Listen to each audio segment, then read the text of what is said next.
Bismillahirrohmanirrohim.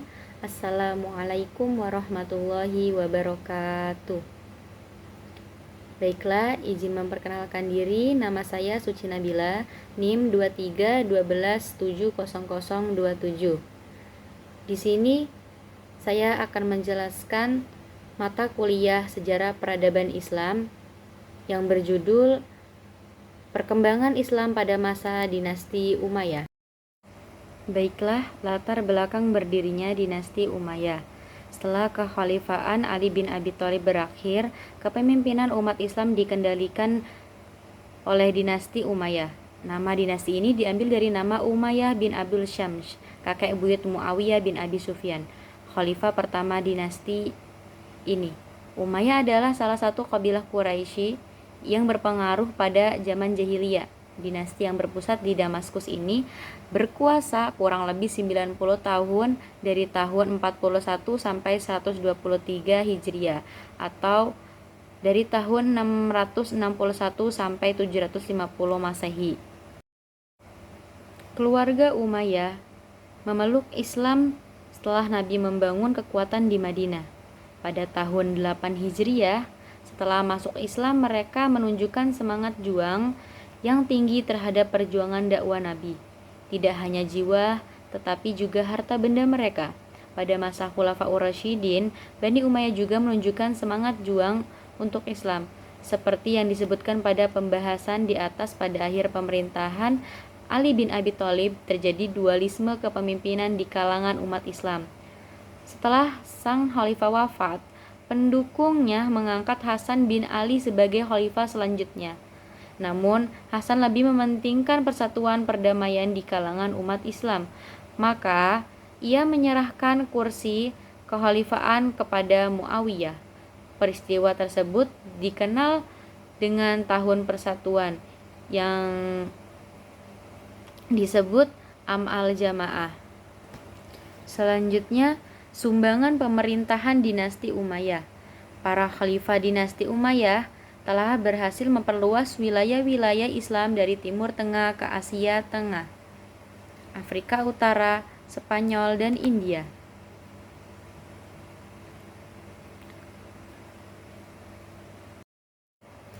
Pada pemerintahan dinasti Umayyah dipimpin oleh 14 orang khalifah.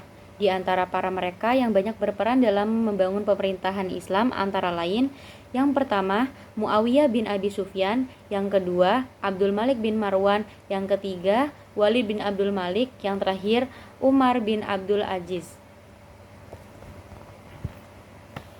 Berikut ini profil singkat masing-masing khalifah yang termasuk peran dalam kontribusi. Yang pertama, Muawiyah bin Abi Sufyan. Ia adalah khalifah pertama dinasti Umayyah. Nama lengkapnya Muawiyah bin Abi Sufyan bin Harb bin Umayyah. Beliau masuk Islam pada tahun ke-6 Hijriah atau 627 Masehi. Wafat pada tahun 60 Hijriah atau 679 Masehi. Setelah memerintah selama 20 tahun. Pada masa Khalifah Umar bin Khattab, ia diangkat sebagai gubernur untuk seluruh negeri Syam. Pada masanya banyak terjadi perluasan dan penaklukan wilayah kekuasaan Islam. Memperkuat pasukan militer terutama angkatan laut. Yang kedua, Khalifah Abdul Malik bin Marwan. Ia menjadi khalifah pada tahun 73 sampai 86 Hijriah atau 692 sampai 705 Masehi. Sebelumnya, beliau menjadi gubernur di Madinah. Beliau juga seorang ulama yang menguasai pengetahuan agama. Beliau khalifah pertama yang membuat mata uang sendiri pada tahun 76 Hijriah atau 695 Masehi. Beliau membangun lagi Masjidil Aqsa dan menjadikan bahasa Arab sebagai bahasa resmi. Ia memerintah selama 13 tahun dan meninggal pada 86 Hijriah atau 705 Masehi. Selanjutnya, khalifah ketiga, Walid bin Abdul Malik. Ia menjadi khalifah pada tahun 86 sampai 96 Hijriah atau 705 sampai 714 Masehi. Nama lengkapnya Walid bin Abdul Malik bin Marwan. Beliau membangun pusat pemerintahan dan keagamaan yaitu Jami' Umawi di Damaskus dan merenovasi Kubah Sarhah di Masjidil Aqsa dan memperluas Masjid Nabawi.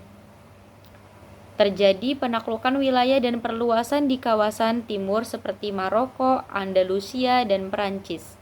Setelah 10 tahun memimpin, wafat pada tahun 96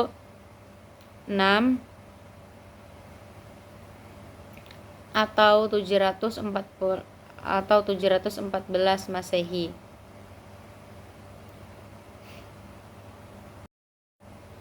Setelah 10 tahun memimpin, beliau wafat pada tahun 99 Hijriah atau 717 Masehi.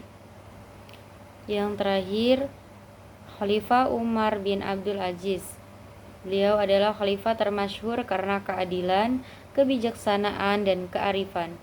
Ia salah satu khalifah terbaik dinasti Umayyah, bahkan ia disejajarkan dengan Khulafaur Rasyidin.